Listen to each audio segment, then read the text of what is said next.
دعا یہ مانگنی چاہیے کہ اتنا کرم نہ ہو کہ ہم اس کی یاد سے غافل ہو جائیں، اور اتنا ستم نہ ہو کہ ہم اس کی رحمت سے مایوس ہو جائیں۔ فنا کی محبت دل سے نکال دو تاکہ آپ کو بقا کا سبق ملے۔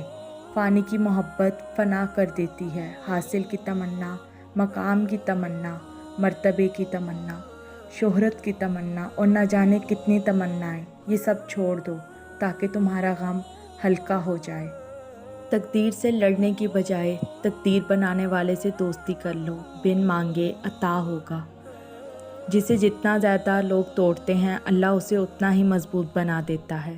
حضرت علی رضی اللہ عنہ فرماتے ہیں، جو مصیبت تمہیں خدا کے قریب لے جائے وہ تمہارے لیے آزمائش ہے، اور جو مصیبت تمہیں خدا سے دور کر دے وہ تمہارے لیے سزا ہے۔ اللہ اپنے بندے سے سب سے زیادہ محبت کرتا ہے، اور محبت